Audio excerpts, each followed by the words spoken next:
दोस्तों, क्या आप जानते हैं कंस्ट्रक्शन और आर्मी के क्षेत्र में एक कई ज़्यादा सिमिलरिटी है। ये दोनों काफ़ी रिलेट करता है। आज मैं बताता हूँ कि कितने जगह पे ये रिलेट करता है। अगर देखा जाए तो एक आर्मी का जो फील्ड है उसमें आपको घर से निकल कर कहीं दूर जाकर ट्रेनिंग लेना पड़ता है। उनका जो ट्रेनिंग सेंटर है वहाँ जाकर ट्रेनिंग लेना पड़ता है। फिर आप ट्रेन हो जाने के बाद आपको कहीं पर भी भेजा जा सकता है काम के सिलसिले में, जिससे आपका परिवार के साथ दूर दूर तक कोई रिश्ता नहीं रहेगा। आप बिल्कुल अपने परिवार से डिटच रहते हो, पहली बात। दूसरा बात है, आपको एक सख्त डिसिप्लिन के अंदर रहकर ही काम करना पड़ता है। एक अनुशासन मान के ही आपको चलना पड़ता है, काम करना पड़ता है। बिना अनुशासन का आर्मी का क्षेत्र कल्पना भी नहीं कर सकते हैं। और सबसे बड़ी बात है कि इसमें कोई टाइम टेबल नहीं रहता है, ड्यूटी का कोई टाइम टेबल नहीं रहता है। मैंने आपको 3 बातें बताए, 3 पॉइंट बताए। पहला जो रहता है वो परिवार से बिल्कुल डिटच रहना पड़ता है। दूसरा है अनुशासन, एक बहुत बड़ी जरूरत रहता है अनुशासन का। अगर आप देखेंगे तो कंस्ट्रक्शन क्षेत्र में भी यही सब रूल आपको दिखाई मिलेगा। यहाँ पर भी कंस्ट्रक्शन में भी आपको परिवार से बिछड़ कर काम करना पड़ता है। आप घर से तो आते हो, लेकिन आप बिल्कुल फैमिली से डिटैच होके एक जगह पे काम करते हो। फिर आपको कहीं दूसरे जगह भेज दिया जाता है, फिर वहाँ काम खत्म होने के बाद किसी तीसरी जगह पर भेज दिया जाता है दोस्तों। तो यहाँ अगर देखेंगे तो जो आर्मी का फील्ड है और कंस्ट्रक्शन के फील्ड है वो एक दूसरे से रिलेट कर रहा है। और अगर आप और एक बात देखेंगे कि डिसिप्लिन अगर बोलेंगे तो डिसिप्लिन ठीक है, आर्मी का जो फील्ड है उसमें सख्त डिसिप्लिन मानना पड़ता है, मान के ही चलना पड़ता है। लेकिन कंस्ट्रक्शन फील्ड में शायद उतना सख्त डिसिप्लिन ना हो, लेकिन बिना डिसिप्लिन का भी नहीं है। ये दोस्तों एक ख्याल रखना, बिना डिसिप्लिन का आप कहीं पहुंच नहीं सकते हो। कोई भी काम अगर घटित हो रहा है, कोई भी काम अगर ऑर्गेनाइज घटित हो रहा है, तो एक डिसिप्लिन उसके पीछे जरूर काम कर रहा होगा। ऐसा नहीं कि बिना डिसिप्लिन के सब चीज बराबर, सब चीज ओके हो रहा है, नहीं हो सकता है दोस्तों। ये एकदम बिल्कुल फिक्स है।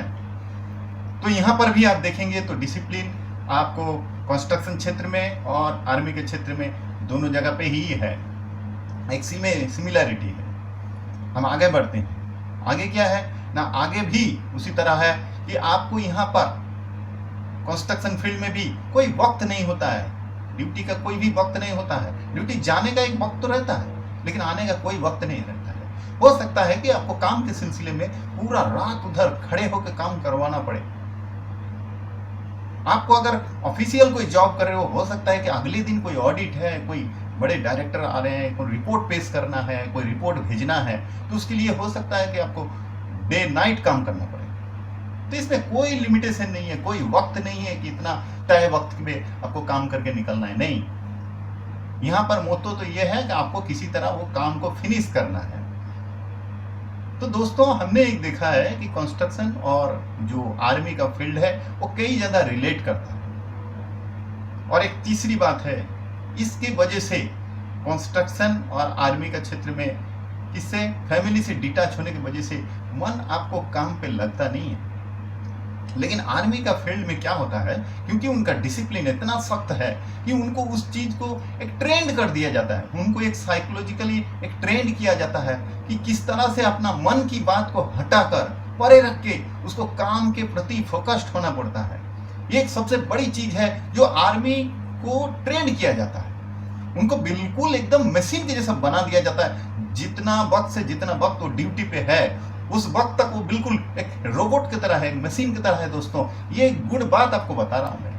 यही वो वजह है जिसकी वजह से एक army can do anything the civilian can't do that.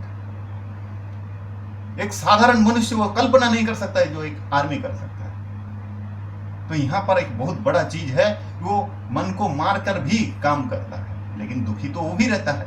परिवार से बिछड़ने से कौन सुखी रहेगा बोलिए। परिवार सबसे बड़ा खुशी का एक जगह है, भले ही परिवार कैसे भी रहने दो, कैसे भी रहने दो, लेकिन अगर कंस्ट्रक्शन में देखेंगे तो वहां पर भी सेम है, परिवार से बिछड़ कर ही काम करना पड़ता है। शुरू में आपको मन ही नहीं लगेगा, आपको अच्छा नहीं लगेगा, मन भारी भारी सा लगेगा, काम छोड़ देने को मन करेगा, घर वापस जाने को मन करेगा, हमेशा आपको पीछे खींचेगा दोस्तों।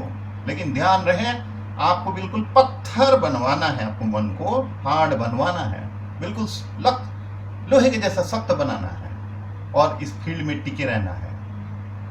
आप कुछ भी गवाओगे नहीं। बहुतों को लगता है कि मेरा सारा चीज चले जा रहा है, मैं यहाँ कहाँ पड़ा हूँ, जंगल में, पहाड़ में, पता नहीं क्या हो रहा है क्या नहीं हो रहा है, लेबर, सीमेंट, बालू, गिट्टी, काम और काम, बिल्कुल अच्छा नहीं लगेगा। लेकिन आपको लगेगा कि वहां सारा खुशी बह जा रहा है और मैं इधर पड़ा हूं, मुझे कुछ भी नहीं मिल रहा है। ये गलत धारणा है दोस्तों। तो किस लिए मैं बोल रहा हूं, पार करके आ चुका हूं दोस्तों, इसीलिए बोल रहा हूं। हो सकता है आपका मन में ये जो चल रहा है ये सबके मन में चलता है, लेकिन आपको मन को कड़क बनाना पड़ेगा। आप पीछे नहीं जा सकते हो। हमारा मैकेनिज्म ऐसा नहीं है कि जन्म के बाद आप पीछे भी जा सकते हो, 2-4 साल पीछे नहीं। वो पार हो गया तो पार हो गया, वो आपको कभी नहीं मिलेगा। आगे ही आपका रास्ता है, आगे ही एक आपका जरिया है, वही एक दिशा है। पीछे मुड़ने का कोई मैकेनिज्म है नहीं दोस्तों, ये तो मन पीछे चला जाता है। जिस दिन आप समझ जाओगे कि पीछे घूमने का कोई रास्ता नहीं है, आप समझ जाओगे इस बात को, इस मैकेनिज्म को, अब फिर आपको कोई दिक्कत नहीं होगा। नहीं खींचेगा वो पीछे, वो भी कुछ ना कुछ कर रहा है जो आपको लग रहा है कि वो हमारा पीछे, वो लोगों को बहुत आनंद मिल रहा है, खुशी मिल रहा है, वो एक साथ है, मेरा दोस्त है, परिवार है। नहीं, सबको आगे ही जाना पड़ता है।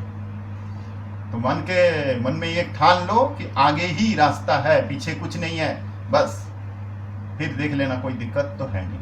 तो दोनों में काफ़ी सिमिलरिटी है। हमने इस चीज़ को सोचा कि आपको बता देना बहुत ज़रूरी है, बताना बहुत मुनासिब रहेगा, इसीलिए हमने ये वीडियो बनाया है। तो ये दोनों जो क्षेत्र है, फील्ड है, काफ़ी रिलेट करता है एक दूसरे से। मैं हर चीज़ के लिए नहीं बोल रहा हूँ सर, ये बहुत सारा जगह में अलग अलग हैं, लेकिन बहुत सारा जगह में मैंने पाया है इसमें बहुत सारा रिलेटेड मैटर है। इसीलिए मुझे लगा कि इस बारे में आपको बताना चाहिए। तो दोस्तों, ये वीडियो भी आपको अच्छा अगर लगे तो आप इसे लाइक कर सकते हो, किसी दोस्तों के साथ शेयर कर सकते हो और चैनल को सब्सक्राइब करके रखो, ताकि और भी अच्छे अच्छे वीडियो आपको आएगा और वो आपको एक गाइड देगा, एक दिशा देगा आगे बढ़ने के लिए। मुझे मालूम नहीं कितना उपकार आपका हो रहा है, लेकिन मेरा कोशिश यही है कि आपका भला किसी तरह करें, आपको एक दिशा तो दिखाएं। बस मेरा यही मोटो है दोस्तों, और मुझे कुछ नहीं चाहिए। ओके दोस्तों, आपका परिवार खुश रहे। दिल से धन्यवाद।